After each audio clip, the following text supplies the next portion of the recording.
Nukinya karamasa.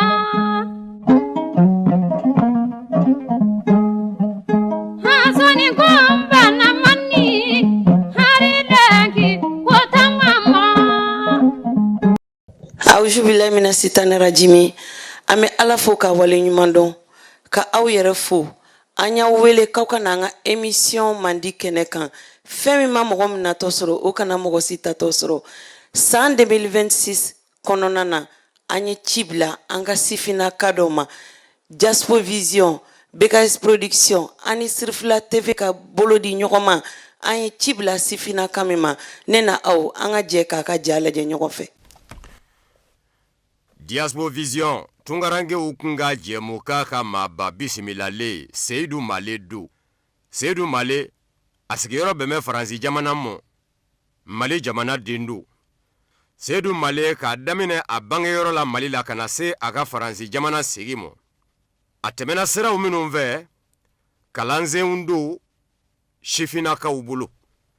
Bawo denmisɛnniya kɔnɔ a lamɔyɔrɔ la kɛrɛnkɛrɛnnen ɲala a bina kɛ n'a bannen jini fɛ maaya kalansenw olu donna Seydou Male senkɔrɔ kabini san 1991 lɔgɔliso la kɛrɛnkɛrɛnnen ɲana Le Castor o ye Bamakɔ lɔgɔliso ye a y'a ka kalan kunfɔlɔw daminɛ ye a kɛlen k'a ka brevet sɔrɔ san 2003 Seydou Male a ye ɲɛsin Bamakɔ lycée technique mo ni k'a ka baccalauréat sɔrɔ ye mathématique et génie civil kabini ye Seydou Male y'a ye k'a fɔ siyansi n'o ye diɲɛ dɔnni ye a labaara cogo ɲuman bɛ se ka kɛ sababu ye ka na ni bayɛlɛmali ye o bayɛlɛmali fana bɛ se ka taa bange yiriwali la n'a ma ɲɛ k'a fɔ Seydou Male y'i ɲɛsin kalan mɔ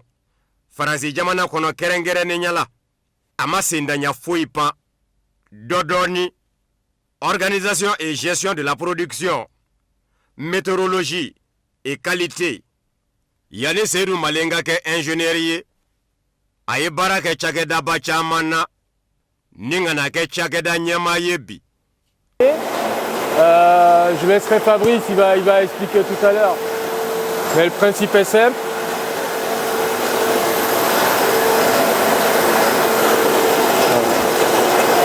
Typiquement, c'est des pièces. Ça va sur les boîtes de vitesse. C'est des caches. D'accord? Donc voilà, c'est des enjoliveurs. Donc là, nous recevons, la matière sous forme de granulés qui passe dans une étuve pour sécher. Parce que certains granulés s'associent avec les molécules d'eau, donc il faut chasser l'humidité de la matière avant de la transformer. Donc la matière est sous forme de granulés.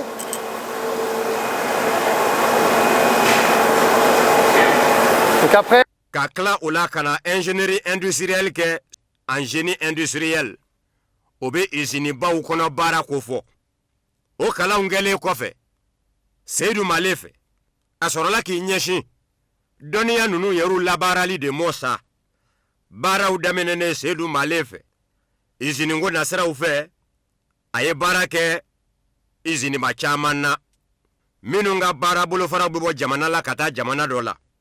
A kɛra responsable de production ye o usine mbaw dɔw la ka kɛ responsable de stock ye ka kɛ chef de projet ligne ye ka kɛ ingénieur de méthode ye ni ka kɛ ingénieur de qualité ye kɛrɛnkɛrɛnnen ɲɛna bio habitat la o ye usine jɛkuluba ye groupe Beneteau a dɔn bɛ diɲɛ selekɛnɛ ni binaku kan ani CCL package label nin bɛɛ lajɛlen ye usine mbaw ye minnu lakodɔn bɛ diɲɛ selekɛnɛ ni binaku kan groupe Simorgue plastique o ye usine belebele ye stratégie qualité a ka jɔyɔrɔ ɲɛsin bɛ yen mɔ ka sabu kɛ a yɛrɛ ye maa min ye a tɛ baara kolon fɛ bawo a lamɔ na o lamɔ cogo de rɔ o kɛra sababu ye ka Seydou Male kɛ maa kanunenba ye usine ko binaku kan ka sabu kɛ fɛnkolon di bɔ a ka dɔnni dangɛnɛmayalen la.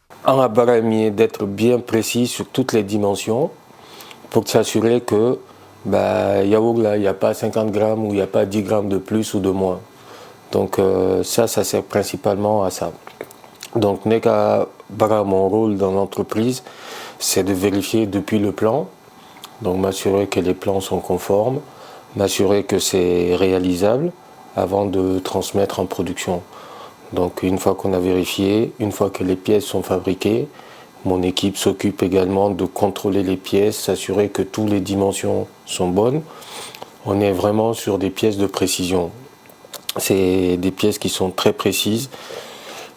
Et un écart là-dessus peut avoir des conséquences sur des milliers, des millions de pots de yaourt, par exemple. Donc on attend vraiment une exigence maximale là-dessus. Pour diversifier nos produits, on a aussi donc un abra, camion tracteur, les grosses machines agricoles, Renault Agriculture. Monume et Nyogoshi, Kamalo Goshi, Kafanke. Donc ça par exemple c'est les phares. Donc nous on fabrique la pièce, on va fabriquer, fait injection, préparation, contrôle, vérifier que Visidoro, Bebenabe ou Placima, phare fixation, Nifon B, on fait les montages des fois. Et ça c'est posé sur le tracteur Ninibe phare maintenu. Donc ampoule de Benadon qu'on a directement pour faire la fonction. Bi fo kana yɛrɛ tɔgɔla cakɛda sigi sen kan N Solar o PDG Badou o cakɛda in k'a dɔn k'a fɔ n'a ma ɲɛ k'a fɔ farafina ye tilema yɔrɔ ye a kɛn bɛ ka panneau solaire ko don ba la a ka nin cakɛdaba in kɔnɔ fɛɛrɛw bi tigɛ a fɛ ka sanga ni farafina yɛrɛ cogoyaw ye kuransiraw minnu bɛ se ka labaara farafina nɔgɔya kɔnɔ farafindenw fɛ nin cakɛdaba in ka wuli ka jɔ bɛn bɛ o de ma Diaspora Vision tungarangew kun ka jɛmu k'a ka maaba bisimilalen an ka maliden don Seydou Male min sigiyɔrɔ bɛn bɛ Faransi jamana ma. Ne na aw an ka jɛ ka tɛgɛrɛba fɔ Seydou Male kunna. Seydou Male i bisimila an ka plateau kɔnɔna na. Seydou, assalamu alaikum. Maaleykum salam. An y'i wele i nana an ka wele jaabi. A diyara an ye kojugu. Ɲinan san 2026 invité fɔlɔ kɛra e de ye. An y'i wele vraiment i nana an ka wele jaabi. A diyara an ye. I bisimila. Merci beaucoup. Merci pour l'invitation. Awɔ. A ka wele diyara an ye. Awɔ. N bɛ bɛɛ fo. Ayiwa ne tɛ se kuma la ka ɲɛ donc ne donna min gasi la k'o tigi ka yafa ma. Bɛɛ yafar'i ma. Seydou Male yɛrɛ ye jɔn ye ka bɔ min? Seydou Male anw bɛ bɔ Bamako. An ka duba bɛ Segu. Donc ne lamɔna Camara la Segu Camara la. Donc ne somɔgɔw bɛ bɔ yen nɔ. Sinon ne fa so bɛ Dar es Salaam. Bamako. Seydou, an y'i ka portrait ye sisan. E ye nin kalanba bɛ kɛ k'a daminɛ Bamako ka na kalan laban Faransi yan nɔ. Ne bɛ fɛ k'a dɔn mun na e ye Faransi choisi ka na kalan tɔ laban yan. K'a fɔ ko n ye Faransi choisi o tɛ Faransi imposera anw na. Parce que ne ba kun bɛ Faransi déjà. Donc c'était plus facile. Et puis opportunité bɛ yen chance dira n ma. An b'a fɔ ko an ye chance sɔrɔ ka na Faransi. Donc o de y'a kɛ an sera. Seydou, o diyara n ye. Mɔgɔ dɔ bɛ sansi sɔrɔ ka na Faransi ka na kalan kɛ ka ni i bamuso sɔrɔ yan nɔ mais i tɛ kalan ta ba la. E ye kalan ta ba la ka ni diplôme ba ninnu sɔrɔ. A diyara i ye de wa ou bien musokɔrɔba de ye pression da i kan i yɛrɛ ka kalan kɛ ka kalan ta ba la? Non, pression ko tɛ. I b'a dɔn an lamɔna fɛn dɔ la o ye valeur du travail. Très bien. Donc an somɔgɔw depuis an fitinin fɛn bɛɛ kun ye méritier. I bɛ cadeau fɛ i bɛ na ni moyen ye. Donc an lamɔna ten tɔ de dɔɔni dɔɔni dɔɔni dɔɔni. Donc kalan dɔ wɛrɛ kun tɛ yen ni kalan tɛ. An y'a daminɛ ten fo ka na se niveau min na. A bɛ an selen Faransi fɛnɛ anw bɛ se k'a kɛ cogo wɛrɛ la. Parce que an kɔrɔbayara. Mais mɔgɔw b'an kɔfɛ minnu bɛ encadrer toujours ni denmisɛnnin ye i bɛ se ka dévier o ye i tiɲɛ bɛ taa kɛrɛfɛ i bɛ fɛn kɛ i bɛ kulonkɛ kɛ tiɲɛ don mais an ka chance kɛra min ye c'est à dire que mɔgɔw kun b'an kɔ minnu b'an cadrer k'a fɔ tu dévies et puis an bɛ siran awɔ parce que an b'a dɔn n'an déviera u bɛ na u b'an régler o ye tiɲɛ donc o de kɛra an lamɔcogo ye du coup kalan kun tɛ choix ye c'était pas un choix c'était obligatoire mais daminɛ n'o de ye n'o banna tuma min na n'an bɛ fɛn wɛrɛ min kɛ an bɛ o kɛ awɔ o diyara an ye kojugu Sedu mɔgɔ min kun b'i kɔfɛ o wagati la k'i encadrer ne bɛ fɛ ka dɔn o kun ye jɔn de ye ne somɔgɔw ne ye chance sɔrɔ ne alhamdulilayi mais ne bɛnkɛ Lasine Camara a n'a muso Masɔkɔna olu de ye ne lamɔ depuis ne bɛ tile 40 ne hakili bɛ histoire la ne fɔra n ye donc k'an don école la depuis jardin histoire la Bamako fo lycée technique la k'an accompagner fo ka n'an se Faransi wa hali n selen Faransi o continuera k'an accompagner tuguni donc an tɛ se ka bɔ o cadre kɔnɔ n ka foli b'u ye ala k'a ɲɛ m'u la halisa Sedu o tɛmɛnen kɔ ka bɔ yen bɛɛ b'a dɔn Mali kalan ani Faransi kalan tɛ kelen ye i ye kalan minnu kɛ yan nɔ i ye gɛlɛya sɔrɔ kalan ninnu kɔnɔna na wa an bɛ bɔ Mali la an bɛ baki sɔrɔ an kun bɛ école min na Castor an bɛ se k'a fɔ ko chance kun b'an bolo parce que an ye fɛn caman kalan Castor la tubabu kalan kun don et puis an taara lycée technique la an donna Mali situation Mali kalan gɛlɛya kɔnɔ k'a kɛ ka ɲɛ parce que n'i m'a kɛ i tɛ tɛmɛ o ye tiɲɛ donc ça c'était donc on formera dans le dur donc an selen Faransi yan nɔ université ni école d'ingénieur ni fɛnw na gɛlɛya damadɔni sɔrɔla parce que an ka français tɛ kelen ye an ka tubabukan fɔcogo tɛ kelen ye mot dɔw bɛ yen u b'a f'i ye i t'a faamuya mais gɛlɛya bɛ kɔnɔ sababu bɛ yen tiɲɛ don opportunités bɛ yen donc ne bɛ se k'a fɔ ne ye chance sɔrɔ ka bɛn professeur dɔw ma minnu b'a fɔ Seydou j'ai vu que tu as des difficultés après les cours on travaille sur ça donc dɔɔni kelen tɛ fila tɛ et donc k'an dɛmɛ ten tɔ fo ka na an bila a bɛɛ ɲɛfɛ donc o gɛlɛya ninnu n bɛ se k'a fɔ o effacera cogo dɔ la awɔ donc a kɛra opportunités ye parce que munna Sedu n'i ɲininka o la wali ye gɛlɛya sɔrɔ Faransi fana mɛtiriw ka tugu denmisɛnninw na k'i kɔlɔsi o bɛ dépend mɔgɔ yɛrɛ lamɔcogo la n'u y'a ye kalan ka di ninkun ye u bɛ gɛrɛ i la u b'i dɛmɛ an b'i yɛrɛ fo i ka lamɔko ɲuman na ani masaw lamɛnli la an b'i yɛrɛ fo la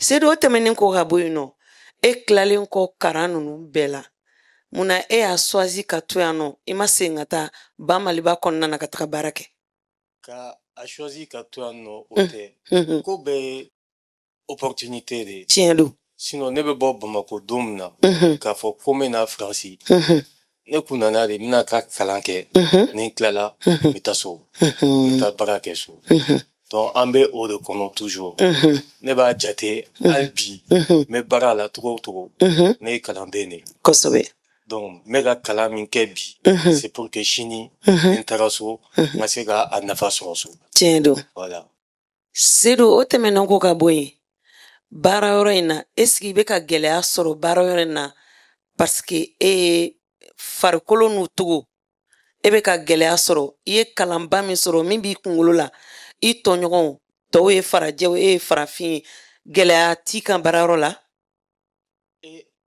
hali ni gɛlɛya bɛ baarakɛyɔrɔ la an t'olu jate tiɲɛ don parce que an labɛnna o kama donc gɛlɛya mana kɛ cogo o cogo ne ka baara ye min ye ka baara nɔgɔya mɔgɔw bolo donc n'i ye gɛlɛya kɛ cogo o cogo an ye min kalan ka kow facilité donc an b'an bila bɛɛ place la ne bɛ na Faransi tuma min na ne bɛ école la université la et an ye baara daminɛ duguma de ni n ko duguma bi an b'a daminɛ tuma min na ni n bɔra école la et salon de couture dɔ kun bɛ yen ko faf filɛ ne Paris cɛmancɛ la an kun bɛ taa ménage kɛ ne kun bɛ taa ménage kɛ yen nɔ donc ka taa ka salon nettoyer k'u ka ɲamanw cɛ ka poubelle labɔ ka n'a bila et o expérience n'a ɲɔgɔnna an y'an t'o la ka pizzeria kɛ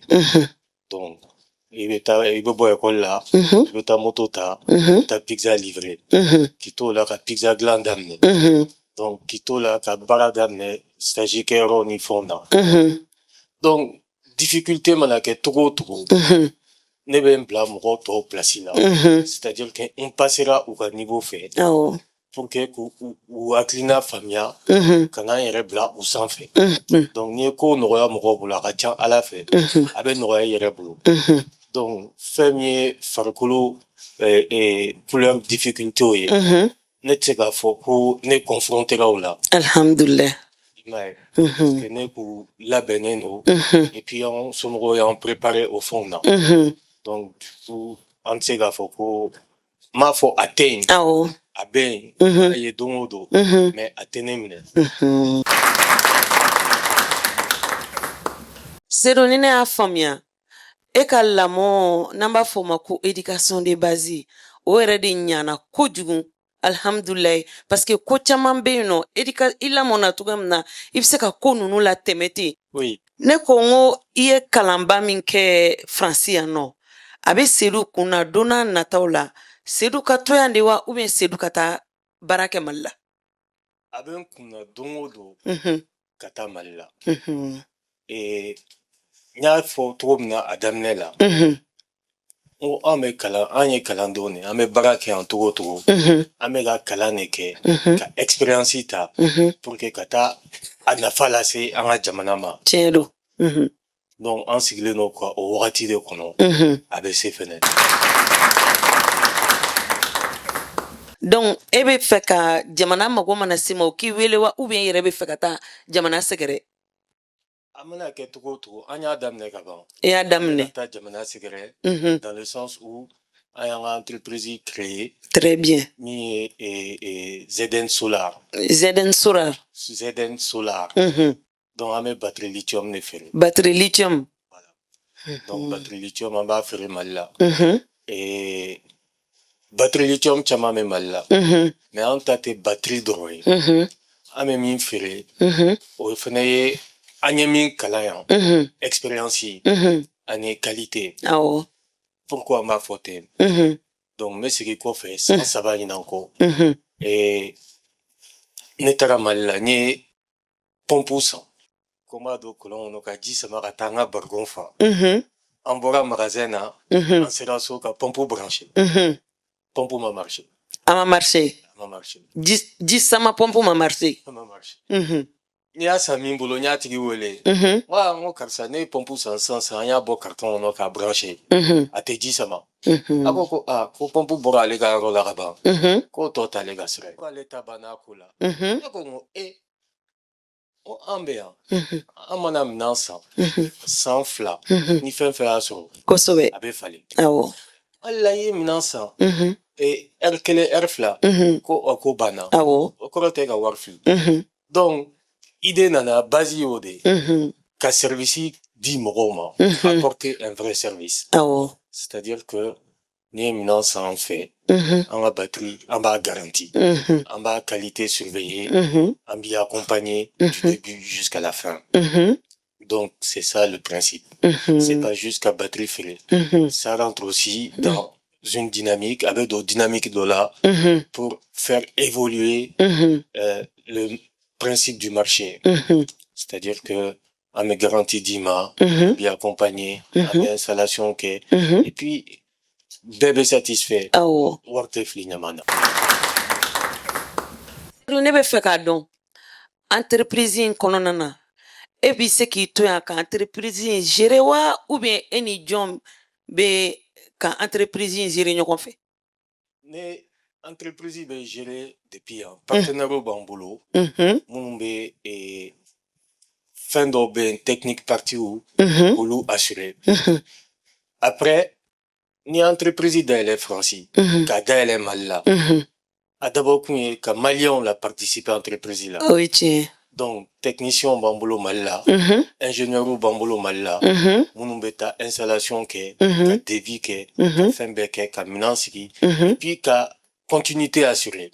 Ça, c'est la première partie pour nous. Les gars, donc, au B, d'abord qu'on te drôle qu'à affairer à raconter, d'abord qu'on est, qu'à participer au NAFA, et puis, Mali n'a yé, n'est qu'à, nous be barake ñoxon fe collègue ou partenaire nous be mal là ils sont très forts et des fois on met des sujets techniques ou kono et nous be en non où il rebe surprendre c'est-à-dire que praje nous be en quoi voilà on va faire comme un don trop dit un ni trop dit ne ta doye nous be mal là ingénieur nous be au débat ou pas faux.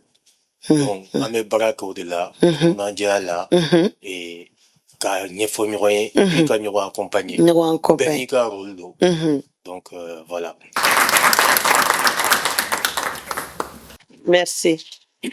Seydou batterie lithium mesro Mali konna lawa wala be dafedgu imbela jelina. Batterie lithium be amemi kebi, avec sur Mali kono. Et Amérique mi développé, oui, qu'attend ce qui fait du gouffre là. Mi Burkina, Sénégal, en Côte d'Ivoire. Ça c'est très bien. Seroni mogo mago jora ou ka batterie la 500. Il va commander de wa ou bien ni tara sur place là il va sur. Batterie t'es sur place là qui va sur. Au des différencier. Ah. Parce que ni manière qui veut batterie sans. Fika donc installation mbikaso. Aywa. Mais ka batterie sans ko ni ne ben attaquer ngaso ka na fake en toke aywa ibita nefo mo ro black atika installation la je ame mo ro black ata la je et kablumbe installation ampoule ke ambe frigo ke ambe climatiseur ke ambe parce que ni manye be fin ça faut ka ki na fa tiens donc ame préconisation ke et puis malina kodo budget ko be parce que la batterie d'ara gele. Tiens, mais gele en fait, on assure la qualité. C'est-à-dire que tanga seginta là, mais en sans flemme. Alhamdulillah. Zéro SAV. D'accord. Mon simana a déclaré à oui. Qu'il faut qu'on ait un problème avec la batterie là. Oui alors. C'est une autre menagaboui. Ame sekin kofe doni. Yano ye kalamike ni bolobo o barala yano. Iye kuma do foika kuma temenena. Kito école de la mi yere ou se aménagement ye livraison ke ye pizzeria ou ke ne be fait cadeau e olu ke monde là il va donc et ne ko yele mamso ma abi bon ko ama fama mu akoroba nesani anga foli be mama koroba bi kosobe en fitinin kube ala fo on va aller brancher la francia ta do wa so ou téléphone chama portable damne kuma desani amena anga téléphone chouena anga téléphone karla téléphone kurafe ata so to do wallahi o tiere anta idée foitana paramba kofe nejibe ga mrom goshi kosobe amemi goshi anta do kosobe donc mo koroba ko fo yeta francia yita munako tiens do ne va faire mon fabe lo desani on me se gata maintenant ko quand on l'a dit on gata maintenant ko mais on ta kalama wallahi on ta kalama ata kalama donc du coup on se ga era bonya au fond nana ka ko ke troye éducation era bato ibi bla ben niveau là tiens do donc nyoron demain au deake pour qu'on me séant et puis on te sait qu'on a quand sigi quand somoro ye ka foko ulubeta barake quand on a école sera qu'on on te participer tiens do donc bara imposera on a doni dia ou écouter on me sait qu'à fois mais école de han là on te barake tiens do pour école là on t'en sigi tel qu'on fait mais et il faut nos faut valeur ou bien éducation valeur ou bien tiens do donc au lieu de tout nous mais au baradan on a depuis en fitini tiens do faut qu'on en sait en balekouama kosobe donc du coup et agné au barao dam netento et puis ça nous a servi pour plus tard.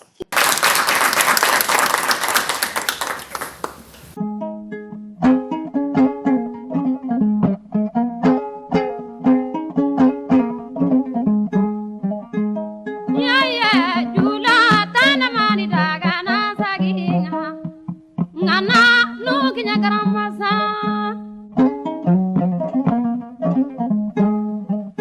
ha soni komba na manni hari lenki kotamama